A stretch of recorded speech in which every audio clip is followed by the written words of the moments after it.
In this edition of HSSP Chair Chat, I sat down with Jay Randolph, Sebastian County Parks Administrator. In the conversation, I discussed with him his success at restoring prairie spaces at the park and why that is important. Welcome to the conversation. Jay Randolph, what is your position and where do you work? So my position is Sebastian County Parks Administrator, and my main office and where I'm located most of the time is Ben Geren Park, which is a Sebastian County Park in the middle of Fort Smith. It's over 1,300 acres and has passive and active recreation all over it, and lots of wildlife for the river valley. It's our central park. It's where people can quickly escape from the city and the problems of modern society and get out there and either work it off if you like to do it actively by riding a bike, jogging, playing softball, or passively of doing a quiet walk, getting out in the middle of the woods or in our prairie restoration area and go birding or look for pollinators and different things. And so it can easily be accessible to get people out there and to be able to see it. And what I think in terms of technology, whether it's good or bad, but anymore with people that have apps, you know, there's an app called Merlin. Oh yeah, for birds, that help you identify. You kind of have to know if the bird's supposed to be around there or something, but then you have iNaturalist for flowers and things like that. So for someone that doesn't have the time or is used now to using their phone for that technology, it's a good way for people to get out on that passive side of the recreation out there and to be able to identify plants and birds and things like that, which in a way you hope will get them coming back. So one of the first times someone told me, it's like, oh, there's this guy Jay Randolph, he's working out there, and someone said it like, oh yeah, he manages the golf course. I was like, what? The golf course? And in the same breath they were saying, yeah, and he's restoring prairies, and I was like, prairies and golf course. So what was how did that develop? How did that develop between? Well, I wish that I could say that I was, whatever and all on, about nature and wanting to do those kind of things. But a lot of times in everybody's day-to-day work, these ideas or experiences come from the need to save money or get money. Mm-hmm. So basically, when I came in or interviewed for that position with the county back in late 2015, I took the job in January of 2016, but trying to find out, okay, basically no money is there. How do I make this golf course better so that we can start getting people to play this golf course more, but also, maybe do something positive along the way. And then the idea came, well, there's a lot of this golf course that a golf ball never sees, even with bad golfers. A golf ball doesn't go that far outside of the norm to these areas. So I thought, man, and doing research as well, found out that it used to be a prairie, a virgin prairie, years ago when Fort Smith was first being established. In fact, it was a major prairie, 10,000 acres, called Maher Prairie. So then I got the idea of, oh man, Mike, well, let's get rid of this Bermuda grass and this fescue that's here and put natives in. And at that time, which is still hard to find native seed, but at that time you couldn't find it. And we were trying to find something that was local. And even if we could find it, it wasn't local, but it was going to cost an arm and a leg. And here I am trying to save money. So again, doing more research, we found out that there was a handful of virgin prairies that still exist in Sebastian County in these areas. So then I started trying to reaching out to the the property owners to ask them permission if I could go get seed. And of course, that's a whole goofy conversation in and of its own. When you call somebody out of the blue and say, you may not know it, but this field out in back of your house that you just thought was the, back 40 actually is thousands of years old and has these super rare plants. And, so we did get permission. And then that first year, we got going that fast on it that by summer of 2016, we had permission to some places to harvest seed, and we started going out there and getting seed. And that first year, we started killing all the fescue and the Bermuda grass that was there. We went out and we'd spray it with herbicides basically once a month for a full season. And then that fall we started seeding some of the stuff that we had gathered up. Wow. Yeah. Wow. That's awesome. So I know the Sebastian, the park is large and there's a lot of different things that people can do, as you've said. Do the golfers notice? Have the golfers noticed a difference? Do they say anything ever?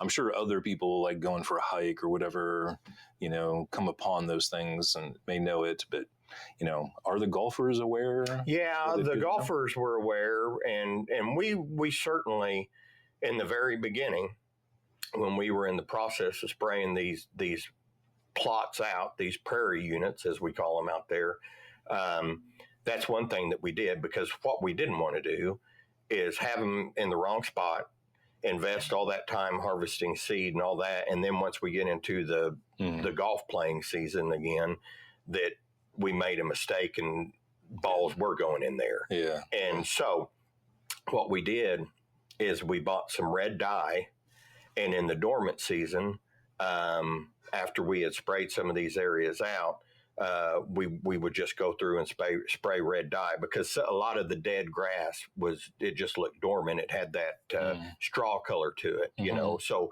the red dye, it stood out like a sore thumb. And we communicated, we had maps in the pro shop, and we communicated in the pro shop, if you hit your ball into one of these red areas and it was a halfway decent shot, then we've got them in the wrong area. Now, if you hit your ball in one of these red areas, and it was like one of the worst shots in your life, then we've got it in the right area. Yeah. So that was the first thing to establish what these areas were, where they were going to be. And some golfers, I'm sure, I haven't heard this over 10 years now, but I'm sure some golfers, hit a ball in there, because golf is an expensive game for people. I mean, a golf ball's $3 or $4 now with some of the top golf balls. So if you lose one, you're wanting to find it, and it's hard to find it in tall grass prairie. But we've gotten so many positive things, because right after we started establishing these, and probably a year and a half into it, late 2017, 2018, we started hearing bobwhite quail. In the spring that were, trying to find a mate, and people would see them in the fairway in the middle of town.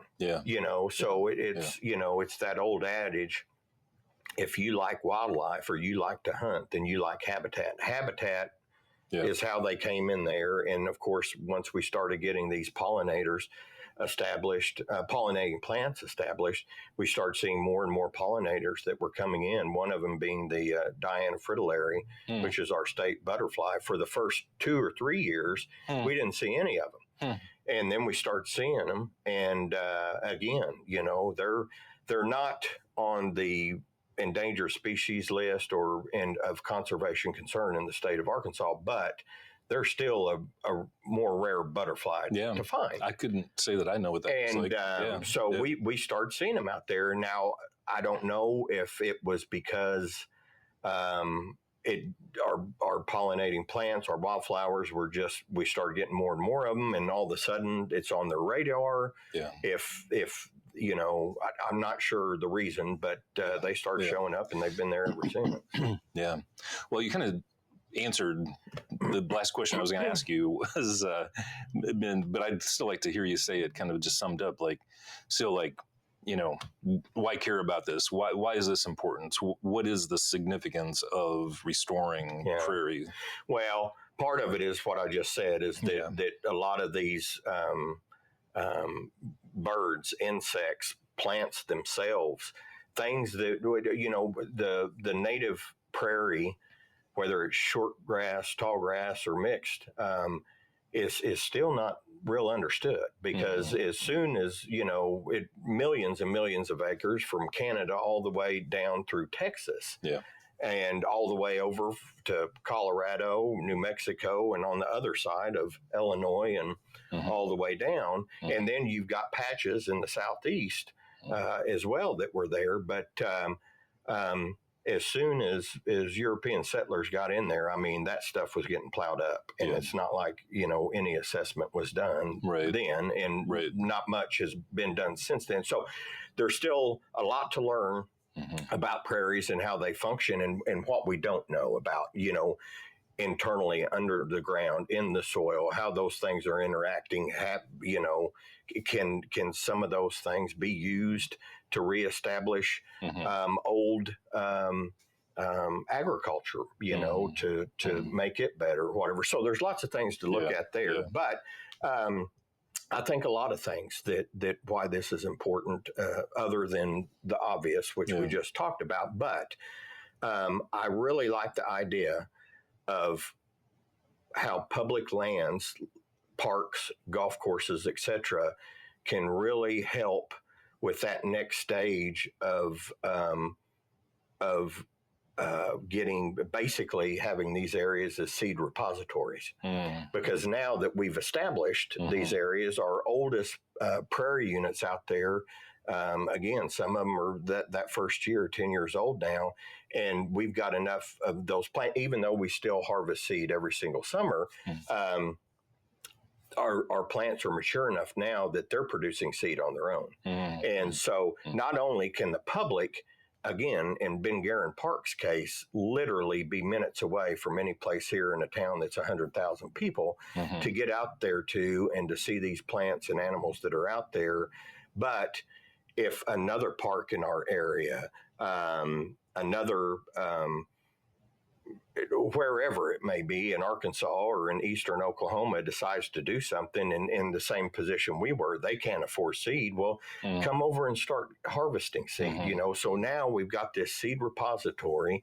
We've got some of these plants out there that we can use in the future. And two, it's easily accessible habitat in a lot of these parks. So if a group, if students here, and a local nature association or whatever want to get out and to see a native prairie, the closest one is out by Charleston. It's the Cherokee Prairie, and that may be a 20-30 minute drive for folks, you know. And again, everybody's strapped for time and that kind of stuff. So again, Ben Geren Park, our parks, our golf courses that are local city parks and state parks in some ways, if they're close to a city or something like that, it's easily accessible habitat that they can get out to quick. You know, a lot of our prairie units out there, as you've seen, are right by a parking lot. So you park and literally can walk out and you're in a prairie. So I think it matters a lot. Since we've started all this 2 years ago, we've got 2 greenhouses out there. So we started taking our seed from our prairie units, and we started growing them out. And then in the spring, we have a plant sale. So what we're trying to do now is to get folks out and buy real native plants from our prairies, not a hybrid, but real natives, and put it in their home landscape so that they can see, you know, as these things go on, to put these wonderful plants in their landscape instead of going to Sherham's or someplace like that. We love Sherham's. They've got wonderful plants out there. But, you know, like we were talking the other night, a lot of these hybrids that they have, they might not have the pollen content of a native. Their nectar may not be the same. Their pollen may not be as nutritious as a hybrid as it would be in a native plant. So there's some differences there, and it's just great that people can start getting these natives in their home landscape and realize that these are beautiful plants, you know, and they're wonderful, and they're long lasting. They last year after year. Most of them are perennial. So All right. Well, awesome. You're doing a lot of really great work out there, and great for the environment and great for the communities. So Thank you. Yeah. Thank you. Programming in the History, Social Sciences, Philosophy Department's Sound Collection Lab is made possible in part by funding contributed for the Porter Legacy Initiative. Bye!